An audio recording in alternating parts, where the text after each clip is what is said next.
ҳадафи асосии иштироки мо агар муаррифӣ кардани ҳунарҳои мардумӣ бошад, дигар ҳадафи мо дар он аст ки ҷавононро ба ҳунару ҳунармандӣ ҷалб кунем. имрӯз мебинам ки ҷавонони пойтахт ва меҳмононе ки аз дигар минтақаҳои кишвар ба ин пойтахти азизи мо омадаанд, як таваҷҷӯҳи махсус доранд барои омӯхтани ҳунару ҳунармандӣ. мо аз ин ифтихор дорем. ин як иқдоми нек ки ҳар як минтақа дар рӯзҳои муайян дар пойтахти азиза мо ҳунарҳои мардумӣ, кишоварзӣ ва таомҳои миллиро пешкаш мекунад. ин агар яке хеле гуфта бошам барои муаррифӣ кардан, барои омӯхтан, дигар барои муттаҳид кардани дигар минтақаҳо як роли калон мебозад. мо аз номи донишҷӯён, аз номи омӯзгорон, аз номи ҳунармандони шаҳри Истаравшан ба ташкилкунандаи ин чорабиние ки барои мо бениҳоят зарур аст, миннатдорӣ истодем.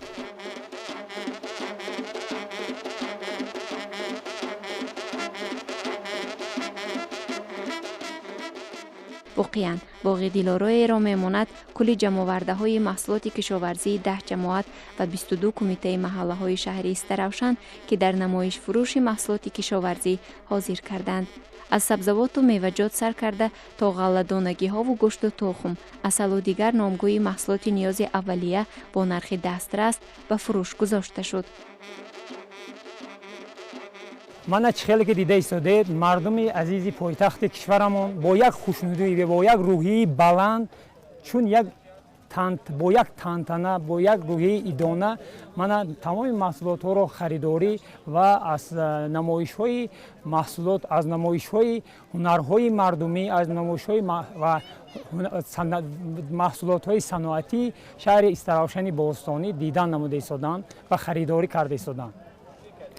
ин ба пойтахти азизи кишварамон мана чӣ хеле ки дида истодед, зиёда аз 30 тонн маҳсулотҳои кишоварзиро пешкаши мардум намудем ки аз нархи бозори пойтахт аз 20 то 50% арзон мебошад. тамоми кишоварзони шаҳри Истаравшан ба нақша гирифтанд ки зиёда аз 2 миллиард сомонӣ маҳсулоти кишоварзӣ истеҳсол намуда пойтахти азизамо мардуми ҷумҳурии Тоҷикистонро бо маҳсулоти хушсифат таъмин намоянд.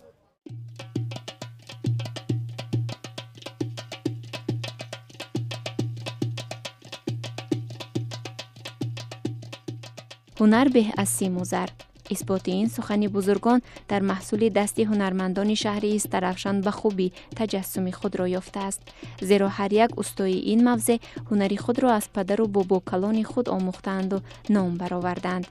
гӯшае ки барои намоиши ҳунарҳои мардумӣ ва таомҳои миллӣ дар боғи Ирам ҷудо карда шуда буд, гӯё ки охир надошту хеле рангин ба назар мерасид. ихтиёр мирзоев ҳунарманд корсоз, эргашбой ғафуров кулолгар, аҷӯбасоз ва ҳусейнзода абдуманон шарқшинос ҳунарманд аз қабили ҳамон ҳунармандоне мебошанд ки имрӯз дар ин боғ тамоми молу маҳсулоти дастии худро ба намоиш гузоштанд ва пешниҳоди мардум карданду аз пазироии хушҳолонаи аҳли меҳмонон бисёр ҳам сарафроз мебошанд ва чунин сухан карданд. ин ҳунарҳое ки имрӯз рӯзҳои Истаравшан дар пойтахт шида истодааст, касбҳои худро мо маърифӣ карда истодем ки барои пойтахт ин ҳунарҳои шаҳри Истаравшан, ҳунарҳои қадимаи Тоҷикистонро маърифӣ карда истодем ки аз тамоми меҳмонон омада ин борҳоро ҳам харидорӣ карданд, ҳам шинос шуда истоданд ки халқи тоҷик чӣ хел ҳунарҳои кулолгарӣ, кортсозӣ, дигар ҳунарҳои кандаккорӣ, шонатарошӣ доштанд.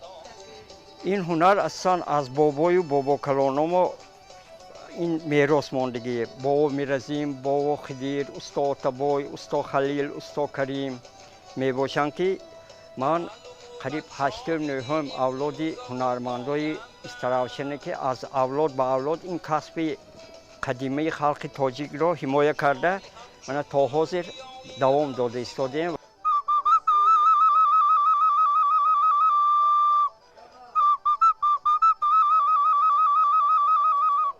اینم برای بچه‌های مایده، برای مهمانانی که از خارج میبیان همچون تحفه منه گرفته میبرن.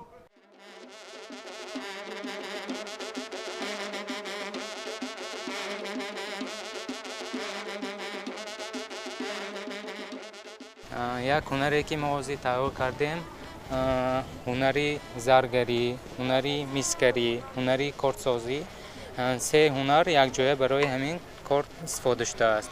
هم از نقره، هم از لتون، هم کارتسازی از شاخه‌های گوناگون. کارتایی که ما میسازیم هم برای استفاده روزگار، هم برای آرایشی، هم برای شکار استفاده برده میشود. اساساً برای مردم کارتایی که ضرور است برای آشخانه، برای روزگاری استفاده میبرند. طلبات خیلی خوب است برای این. برای کارتا ما از شاخهای همه نمودی حیوان ها، شاخهای آهو، شاخ گاو، شاخهای بز، از همه نمودی شاخها استفاده میبریم. استخوان گاو، چوب.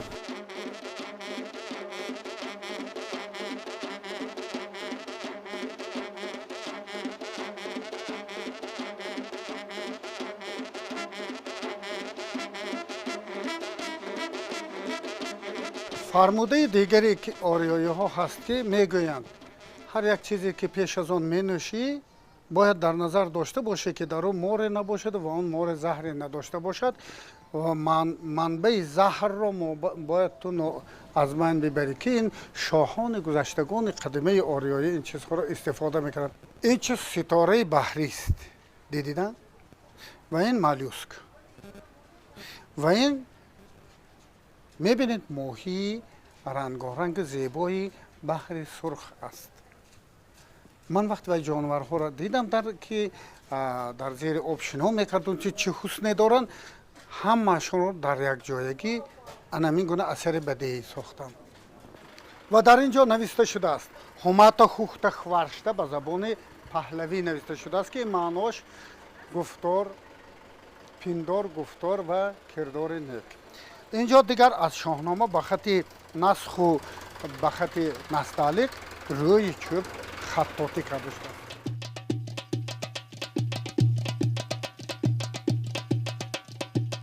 بله، هر منطقه کشوری عزیزمان خاص زیبایی دارد.